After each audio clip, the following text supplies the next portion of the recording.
हकीकत से आशना होने के बाद क्या फाइज को हरीम का साथ एक बार फिर से मिलेगा? क्या देगी हरीम एक और मौका फाइज को?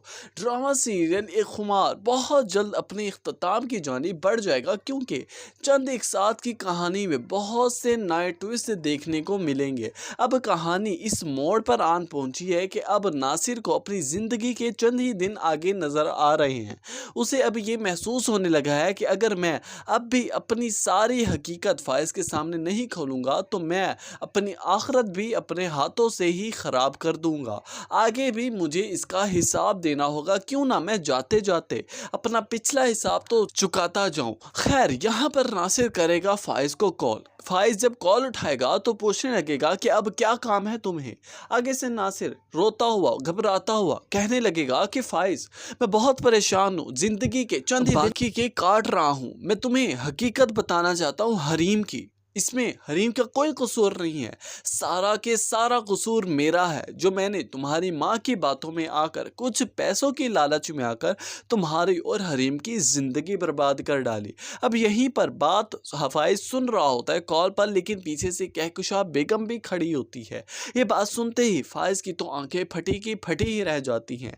जब यहाँ पर फ़ाइज़ को यकीन ना आ रहा होगा तो फ़ाइज़ कहने लगेगा कि तुम्हारे पास क्या सबूत है कि इसमें हरीम का कोई कसूर नहीं और तुमने ये सब कुछ करवाया है। यहाँ पर फ़ाइज़ कहने लगेगा कि मेरे पास वीडियोस कुछ और कॉल रिकॉर्डिंग्स भी मेरे पास मौजूद हैं, जो तुम्हारी वालदा से मेरी बातचीत होती थी। मैं तुम्हें वो भेज सकता हूँ, तुम्हें हकीकत से आशना करा सकता हूँ। यहाँ पर फ़ाइज़ को अब यकीन आने लगेगा आहिस्ता आहिस्ता नासिर पर। दूसरी तरफ फ़ाइज़ कॉल बंद करते ही कहकशा बेगम से पूछने लगेगा कि मम्मी, मेरा क्या कसूर था? क्यों मेरी ज़िंदगी को इतना अजाब कर डाला? क्यों आपने ऐसा किया? हरीम का क्या कसूर था? क्या जुल्म किया उसने? यहाँ पर कहकशा बेगम के अंदाज, चाल चलन, लक्षण कुछ इस तरह से हो जाएंगे, अनजान बन जाएगी कि उसे तो ऐसे महसूस कराने लगेगी कि मैंने तो जैसे कुछ किया ही नहीं। फ़ाइज़ कहने लगेगा कि मम्मी, अब बस बहुत हो गया, मुझे सारी हकीकत का पता चल चुका है। काश काश मुझे ये सारी बातें पहले ही पता चल जा चुकी होती। शायद हरीम से मैं दूर ना होता, ना मेरे दिल में हरीम के लिए इतनी बदगुमानियाँ पैदा होती।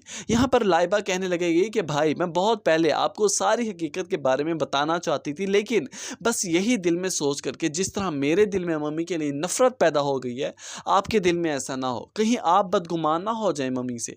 यहाँ पर कहकशा बेगम रोने कुरलाने चीखने चिल्लाने शुरू कर देगी, कहने लगेगी कि आखिर तुम दोनों को क्या हो गया है? अपनी ही माँ को गलत कह रहे हो एक मामूली सी लड़की की खातिर। कहकशा बेगम तो अब बहुत जल्द अपने अंजाम को पहुंच जाएगी, हो सकता है कि जेल भी हो जाए। आप अपनी कीमती राय से आगाह ज़रूर कीजिएगा।